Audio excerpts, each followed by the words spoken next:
What's up, guys? This is Kephas.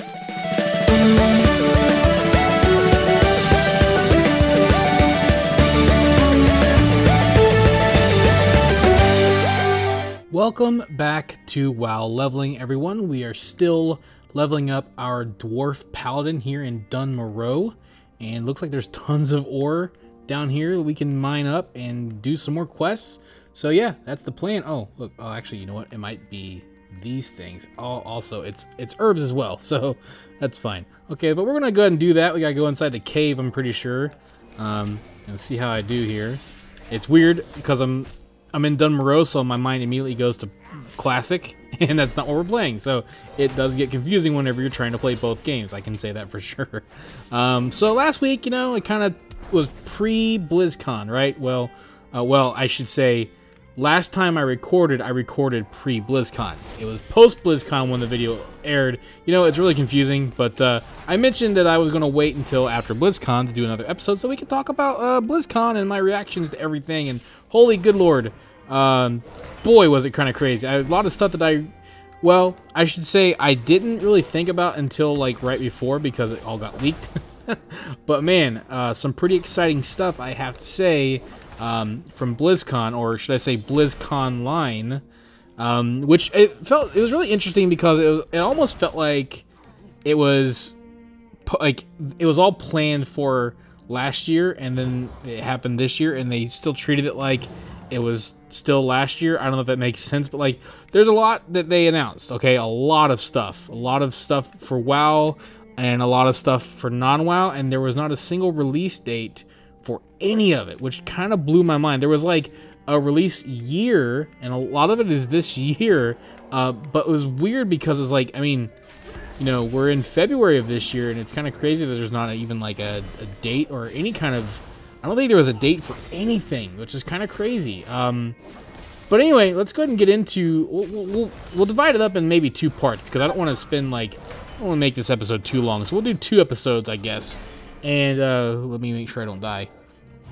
So this one will be all about the WoW stuff, and then next time we'll talk about the non-WoW stuff, or see how that goes. So at least we'll divide it up into like 2 episodes. So, so the WoW stuff, right? That kind of came first, anyways. And so, as I was saying last week, and I'll kind of talk about this too. Maybe we'll kind of divide it up. I don't know. But I'm just now getting back into WoW after having to take a hiatus because of real life stuff and being busy with all good real life stuff, and also kind of got sick there for a couple weeks as well, so that kind of slowed things down a little bit, but otherwise, I mean, I'm doing pretty good and everything, and I'm happy to be kind of coming back to playing more WoW and getting back into things. But there's a lot of stuff obviously that I don't really know that much about, so you know, getting back into it when it comes to all the retail patch stuff, like the PTR and the next patch, oh my gosh, this is getting kind of, these jerks are knocking me back. It's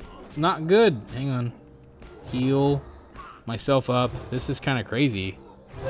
Actually, again, this kind of feels a little bit like Classic. I need my lay on hands ability like pronto. But so like like I said, I'm not really too familiar with a lot of what's going on. I kind of have an idea of what's going on with the story. As I mentioned last time, it's kind of interesting the direction they're taking things with the next patch. I think it's called like Chains of Domination or something like that. But so story-wise, I was obviously really interested. It's kind of blown away by what seems to be happening with Anduin. I don't want to spoil it too much, but I'm a little bit curious. I'm a little bit concerned, to be honest, with what they're going to be doing with Lich King lore, in terms of the Jailer, the power of the domination. You know, I guess, I don't know, I guess it was a cutscene, so I guess it's not really much of a spoiler now, but it looks like the Jailer has taken control of Anduin, and it seems like he's done it by force, which immediately, like, for me, I was like, well, if he can do that, then did he do that to Arthas? It's kind of like my question about Jaina, or not Jaina, but Sylvanas. You know, how much of her has ever been independent? Because you know, the idea was with Sylvanas, you know, she broke free from the Lich King's control through the power of her sheer will or something like that, and then kind of became her own person and whatever, and defied the Lich King. or like a moment of weakness for him, or I don't know how it was, but something to do with like her becoming free and getting her own like mind back or something. But with Arthas, it's like a big part of his character is that he chose that path, even though he was under a little bit of influence from Frostmourne and the Lich King or whatever.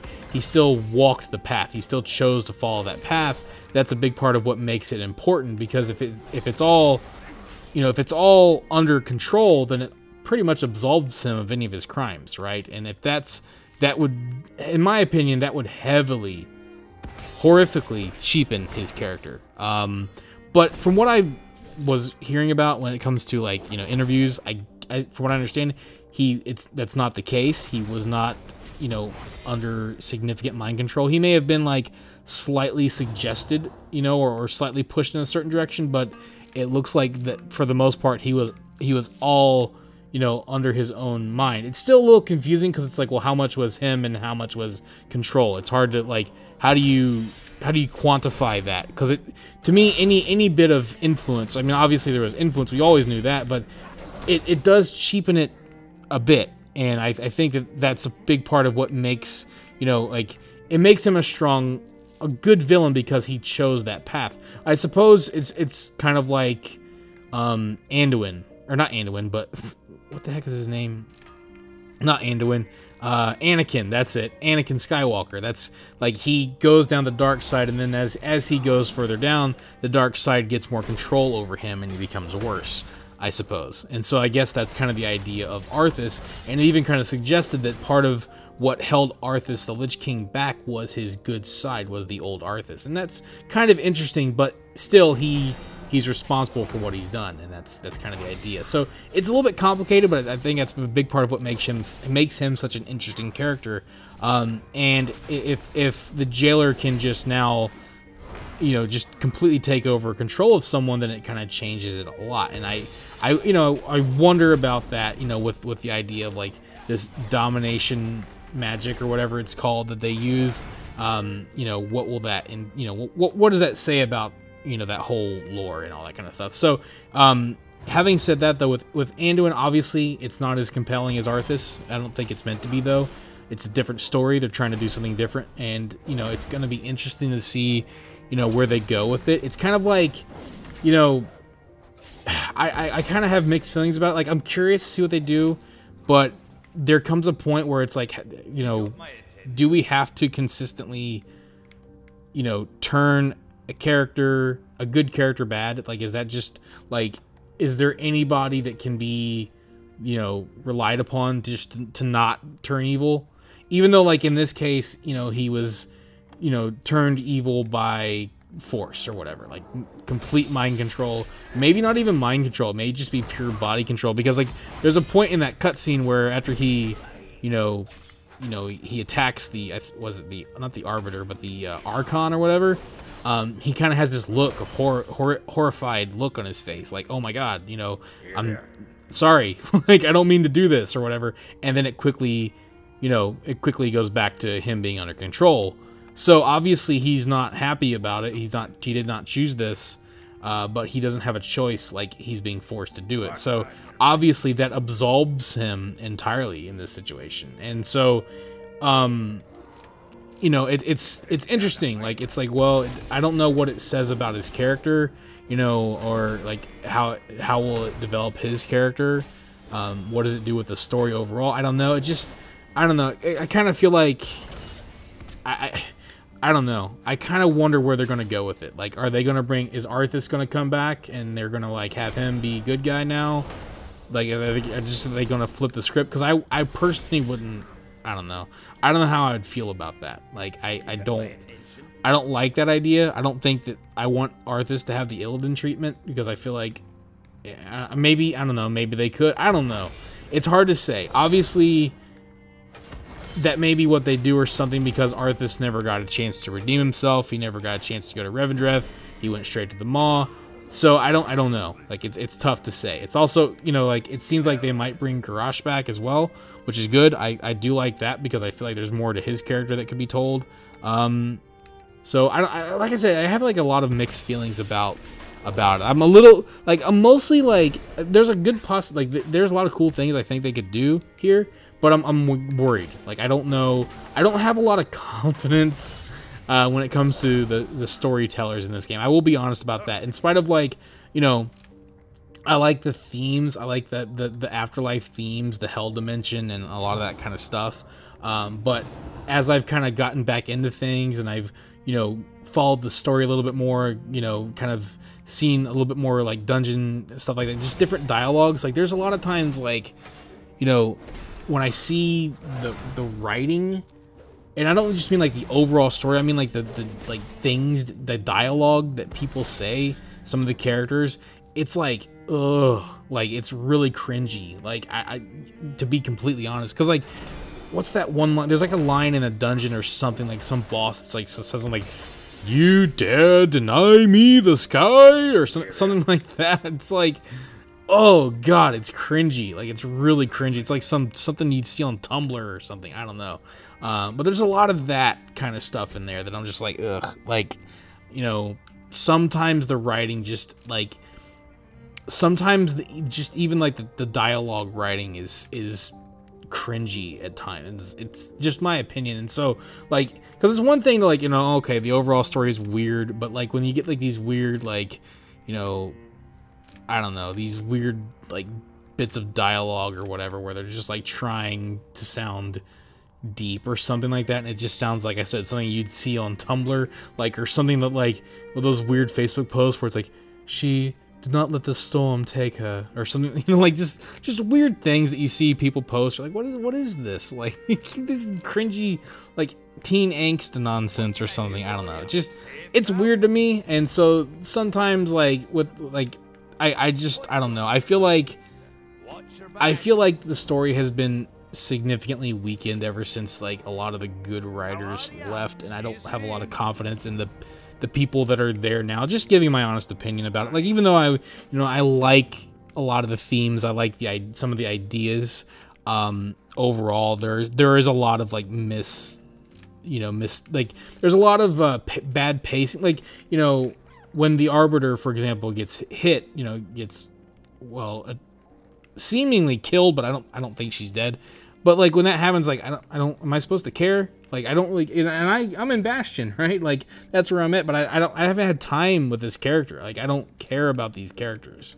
The only character that seems like people actually care about a little bit is the Night Queen. And I guess, like, she's had a little bit more screen time, but, like, it's not a lot, you know? So, like, I don't really care about a lot of these people.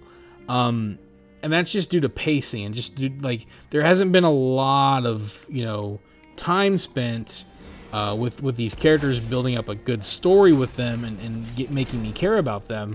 And that seems like a common problem. Like, I like a lot of their designs, and the idea, like, the Primus seemed kind of cool, you know, and all that kind of stuff, and like the Rune Carver or whatever, which might be the same person, I don't know.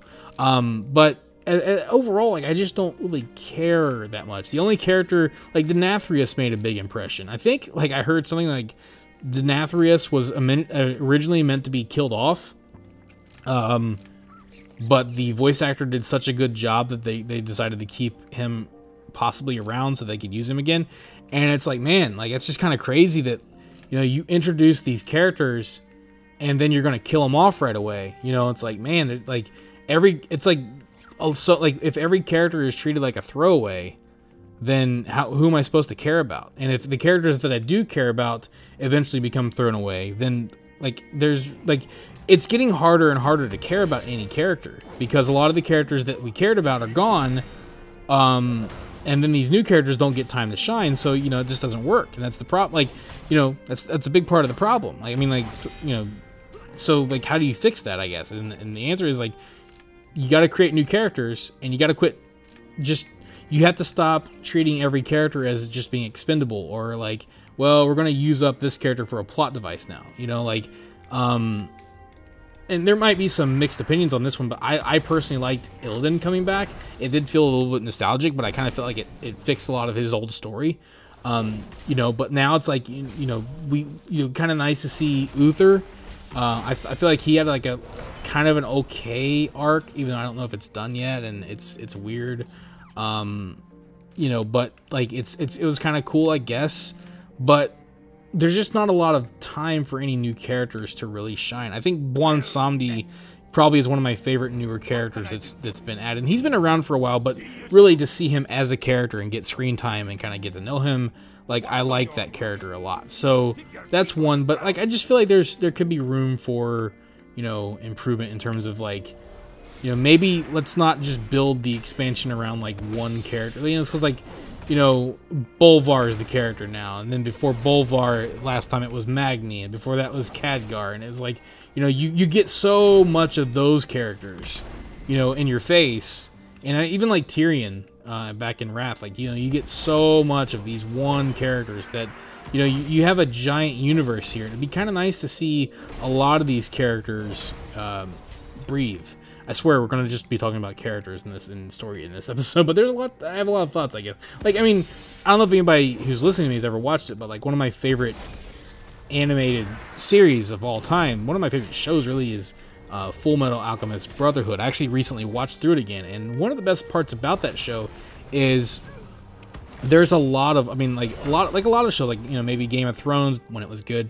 You know, there's a big world, there's a lot of characters. Avatar: The Last Airbender, you know, there's a lot of characters that, you know, even though they're not in your face all the time, they're there and they're part of the story. But I feel like Full Metal Brotherhood does it best compared to so many other shows, because there are so many characters that I care about, and unlike a lot of shonen anime, a lot of them matter and they have a major impact on the story. And they, you know, like when you look at how things play out, a lot of them, besides like the main character or characters, even though, like, you know, the main character was in the final fight, like any other shonen ever, it wouldn't have happened without the help of so many other characters before that. And even then, you know, there was so much going on at the end that mattered. That you know, there's so many characters. It's kind of crazy when you sit down and try to like put together like how many characters there were and like how many characters that like I personally cared about. And World of Warcraft is kind of the same, where like there are tons of these characters and this massive world, and, you know, characters are often discarded, kind of treated as expendable, or forgotten about until later. And by then it's like, well, I mean, you know, it's been forever since they've, you know, since we've ever seen them, and it's just like, I mean, whatever. Like, and so like that's kind of the thing. I mean, like, when you take a look at, like, you know, alternate Draenor, and I swear I'll get to other WoW stuff, you know, you take a look at alternate Draenor and it's like, man, like, you know, I mean, it's whatever, maybe we should have never gone to the past anyways, but like, you know, we spent like a whole expansion building up these characters only for like almost all of them to die off screen, you know, and then one of the characters that was shown and we learned about turned evil. Like, that's usually what happens. Like, characters are either expendable, they'll die off screen, we'll never see them again, or they turn evil. That's usually how it goes. And so you know, you spend up all these characters and just kind of get rid of them,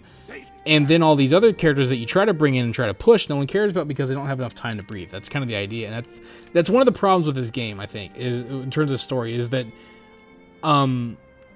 I don't think the writers are very good, to be honest. I really don't. I don't think that they're all that. Maybe like there's some good ideas you'll see, but in general, like in terms of storytelling and pacing and character development, I mean, I've consumed a lot of stories.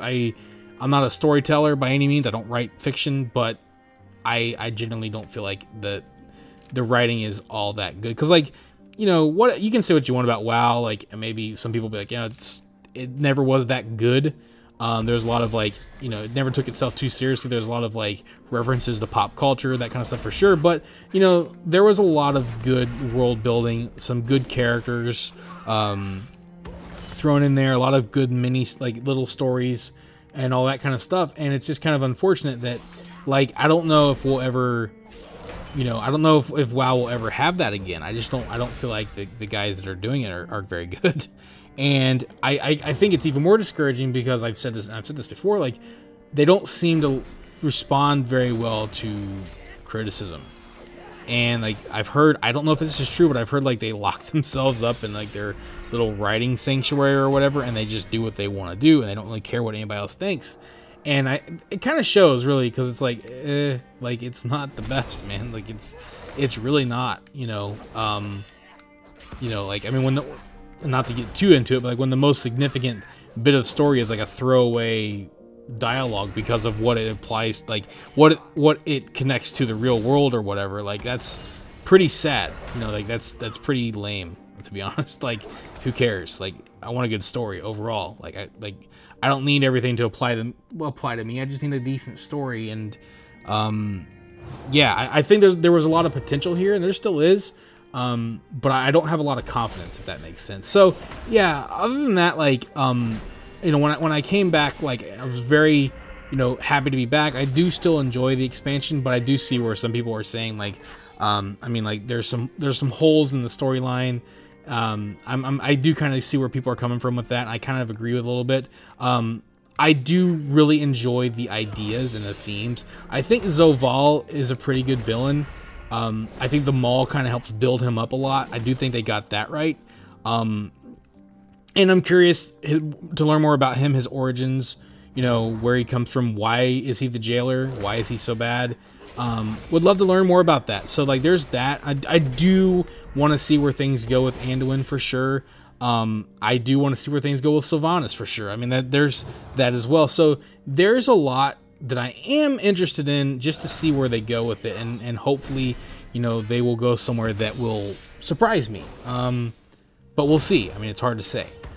But beyond the story, like, I guess, like, I don't know a whole lot about the what's coming in the next patch. I didn't really, like, I didn't look into it too much because there were so many other things I was interested in when it came to BlizzCon, and I kind of, like, let myself figure things out slowly instead of just absorb it all at once.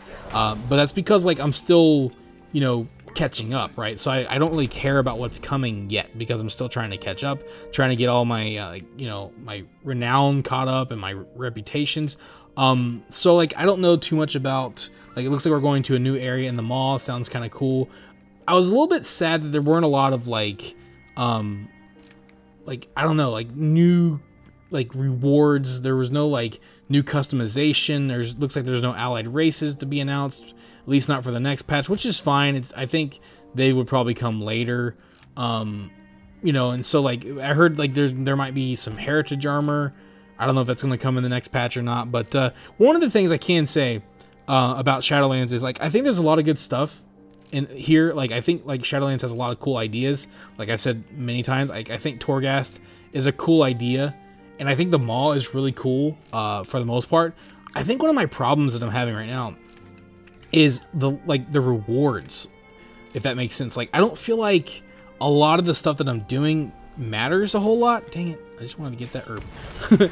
Like, when I go to the mall, for example, like, I think the mall is really cool, but, like, I don't know, Stygia doesn't really do it for me, because there's not a lot, like, I don't know what it's, like, what am I doing it for? Like, you know, like, I don't know. It's like, what do I want Stygia for? To do what exactly? Like, I don't know. There's a couple of cool rewards. There's a couple of things that, like, make, like, the mall easier and make Torghast easier, and that's the other thing, too, is, like, Torghast, like, I like it, and, like, I liked getting a legendary and maybe getting a couple others, but, like, there's not a lot of incentive for me to keep doing it, because, like, the only reward I get is that soul ash or whatever, and I don't know why. Like, what do I need that for? Like, I already have a legendary, so I don't know what the purpose of continuing to do that is. And also, like there's just not a lot of rewards there, so, you know what I mean? Like, I don't know, it's weird. There's a lot of that, like, you know, the world content. Like, there's not a lot of, you know, like, I want to get my rep up. I'm trying to find ways to make gold, but, like, the rewards seem weak. Same with it, like, the new mission table is really cool.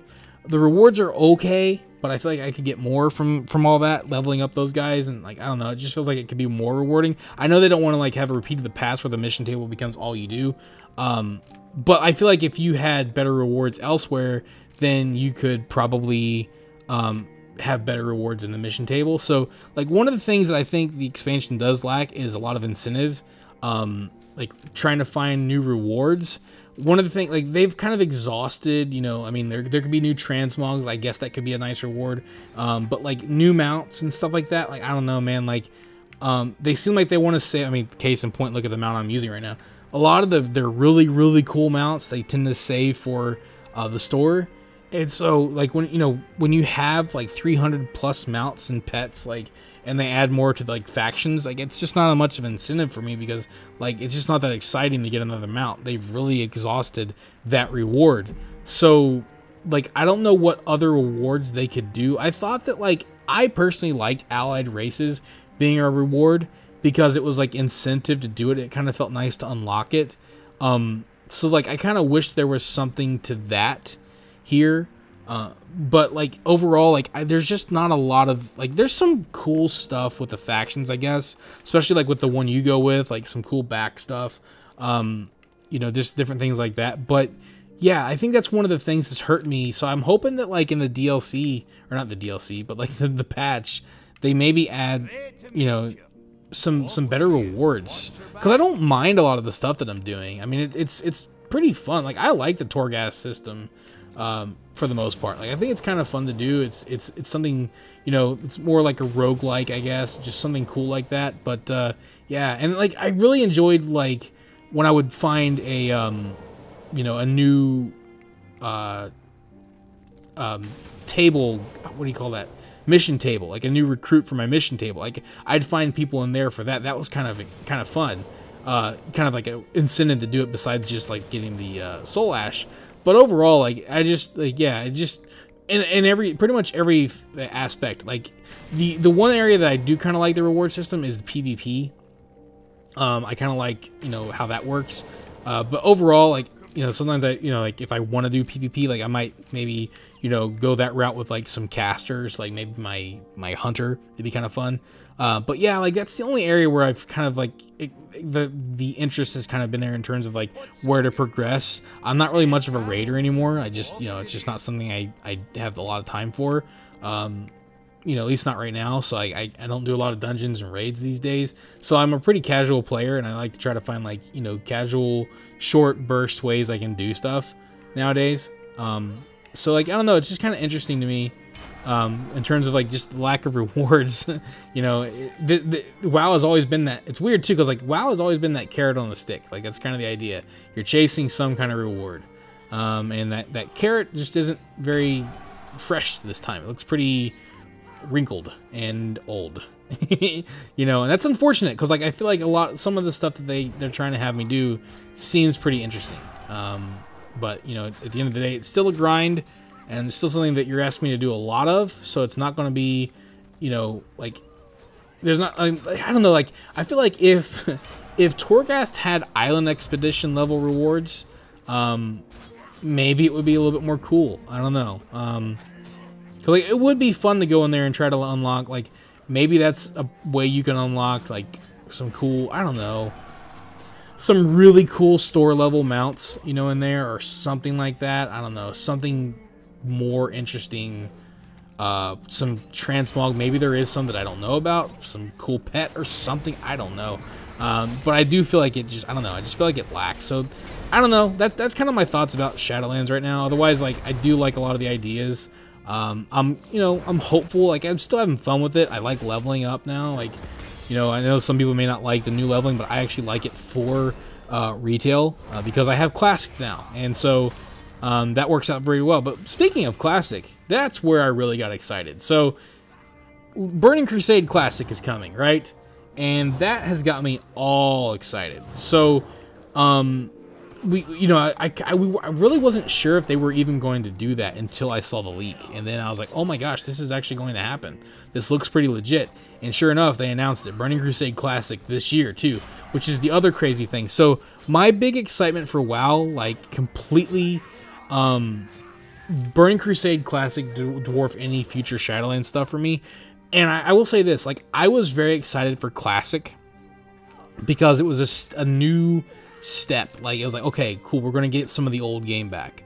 But I started playing WoW pretty much at the beginning of Burning Crusade. So whatever changes came through, whatever existed in the game at that time, that's when I started playing.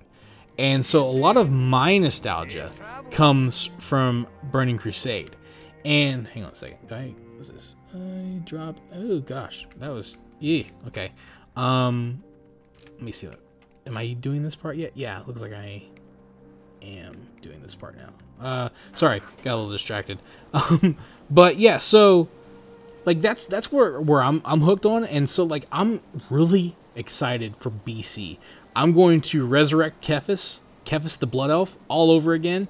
I'm probably going to restart and leave all of my current characters in Classic, because I do think I'll still play some Classic. I think that you know, being able to stay in Vanilla and being able to replay Vanilla will be awesome.